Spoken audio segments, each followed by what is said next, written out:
I've never seen something look so beautiful. Hey guys, Good Marks Goods here, and it's been a while since we did an old-fashioned unboxing video with Flatware.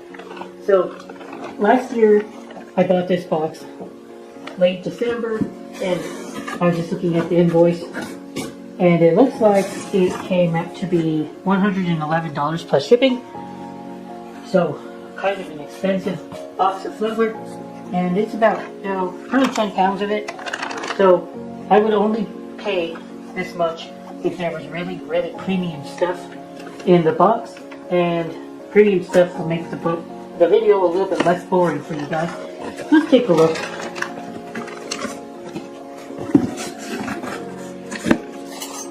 Just start going through pieces. This looks kind of very glossy for Silverplate, actually. I don't think it would be Silverplate. Come to think of it. So this looks like stainless, and I would say that this is a fluted type of pattern, and it seems to be Oneida to me, but let's go take a look.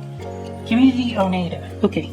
Community Oneida. Now I'm going to have to look up the pattern, but then it's like fluted or something. Alright. That's a good start, because very classic looking patterns like this by Oneida Community. And Oneida uses this cube mark on a lot of their products, and that seems to indicate higher quality. At least, of course, that was the advertising gimmick, and it seems to be pretty high quality. So I think that's fair on their part. These are apparently the pattern enchantment, and it doesn't seem to be a particularly great selling pattern. I have about 20 pieces in total from the box, so $1.50 a piece, it seems. Where I have a hard time figuring out the modern Oneida Silverplate patterns from the modern stainless ones, especially when they mark it with a cube, because they do that a lot with their stainless patterns as well. And King James tricked me as well. That was another pattern that I found that I confused for stainless when I was looking at the pictures. Okay, we got what looks like Old Company plate. Old Company plate. It's monogrammed L. This is a jelly server, I believe. The monogram kind of sucks to see. Old Company plate is okay. Don't think it's that desirable, but it's not trash either. Okay, looks like we got a nice little pile of this Oneida stainless. I'm going to list separately, of course. Just some random W.M. Rogers pattern, not going to worry about that. Okay, here, this is the good stuff. You want to find things like this, very elaborate, ornate pieces. Since I'm in this box kind of deep, I need to find a lot of beautiful pieces like this, and of course that's why I bought the box. Just a beaded edge piece. I'm not quite familiar with this pattern, but it looks like it's Rogers and Bro. A1. And again, it's personalized in here, kind of hard to make it out. Take a gander at this, guys. It's some kind of lily or something. I don't know my flowers very well. Oxford Silverplate Company. They had some beautiful stuff when it came to floral designs. Oxford is one of the best, but unfortunately they did have kind of like lower quality control. So a lot of Oxford you find is in poor condition, with the plating all worn off, and that's a huge shame, because this company had some of the greatest designs. The market hasn't caught up to that fast either, I don't think. Pattern, it does look very Art Deco. Since I found two pieces, I might decide to list this and look up the pattern later. Charter Oak. Charter oak, guys. Charter oak is one of the most valuable and sought after patterns of silver plate there are. That's commonish, and this is in flawless condition. I can flip charter oak for $7 to $10 a piece when I find it. In this kind of condition, I want even more, especially because it's a ladle, kind of harder to find as well. A lot of collectors would love to have this. $30 wouldn't surprise me. Okay, I have this pattern online right now. I believe it's called the marquee pattern. Marquise. I don't know, it's French. 1847 Roger Bros. I do believe it. I've had that pattern sitting in my store for a little while.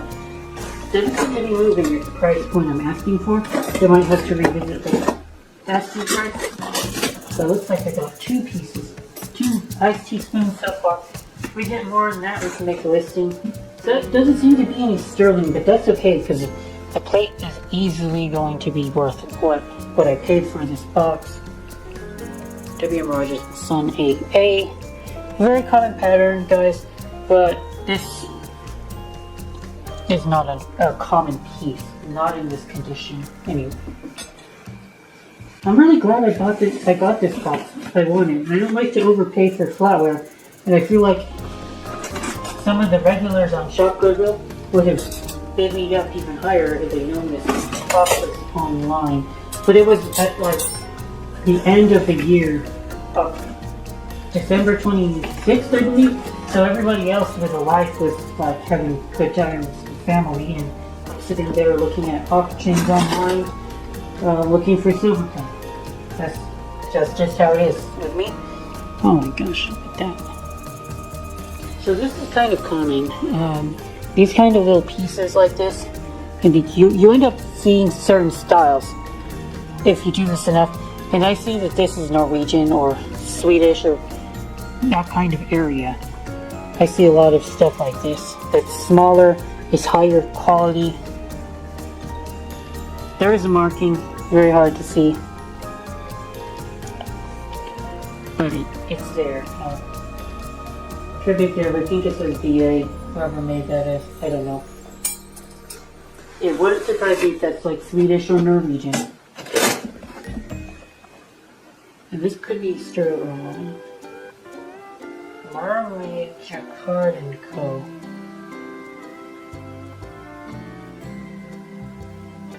Okay, sterling.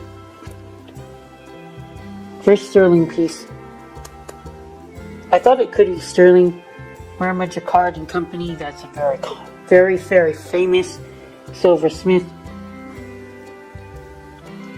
Sterling mark is very hard to see. Interestingly enough, they used both marks, the word sterling and the lion, anchor, and king. Normally it's one or the other. Very strange that they decided to use both markings. Kind of uncommon for flatware.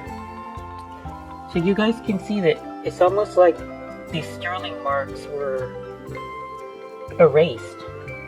Well, we can still make them out, but it does look like somebody tried to erase them. I have no idea why that would have happened, but if I were to guess, it seems like the manufacturer put the sterling mark on the pieces at first and then realized or decided that the design should use the British marks instead, so they tried to erase the sterling marks and put the British marks. I have no idea why this occurred, or yeah, it's just an interesting feature of these particular spoons. Put it in a sterling pile here. I think there was more than one of those pieces, so. Oh gosh, okay. Move this. Start putting this in its own pile. Start separating that out. There we go. I just finished making a listing of South Seas Community. Always a nice pattern. Doesn't seem to be that valuable, but I think over time, this pattern is going to appreciate in value because it's just so classic, you know. I think it's a really classic design and people will like it at any time, any place. It's a kind of pattern that is just timeless. This is a Capri, I believe. Capri community. So we've got two really nice tablespoons. Are they tablespoons? I think these would be serving spoons, but a little small to be serving spoons as well. Oh, I guess they're serving spoons. Holmes and Edwards. 14. Holmes and Edwards is often marked 14. It seems to be like their standard plate thickness. Like how they plated 14 grams of silver over a certain amount of pieces. This is 1847 Roger Bros. It's a common pattern. Like, Roger Bros had 1847 Roger Bros usually had ideas as patterns. And they were more ideas rather than themes. Like a lot of their patterns would be named stuff like reflection or ambassador or anniversary. And this is the pattern anniversary mid-value. Okay, this is some kind of a fish knife, English in design, I believe, and it is sterling handled, brass. The knife is brass. Kind of an interesting piece as well. So put it in the sterling category. The sterling pile I'm starting to build up. This is marked Pearpoint. I don't quite know what 1880 Pearpoint Manufacturing Company. I've never ran into Pearpoint before. Don't quite know what to make of that.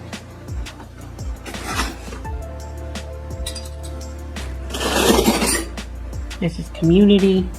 I recognize this pattern. I don't know it off the top of my head. It's a nice little ladle. Very beautiful. I think that this pattern has decent demand. So this is the pattern. Milady.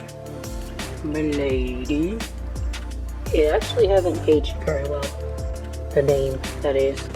Rogers and Son. I think this is Orange Blossom. Orange Blossom is really similar to some of their other patterns that look very similar to this, so I get confused. This is a pretty good stopping point for this part of the video, guys. I'm just going to split the box in half and show the other half next week. Thanks for watching. Good Marks out.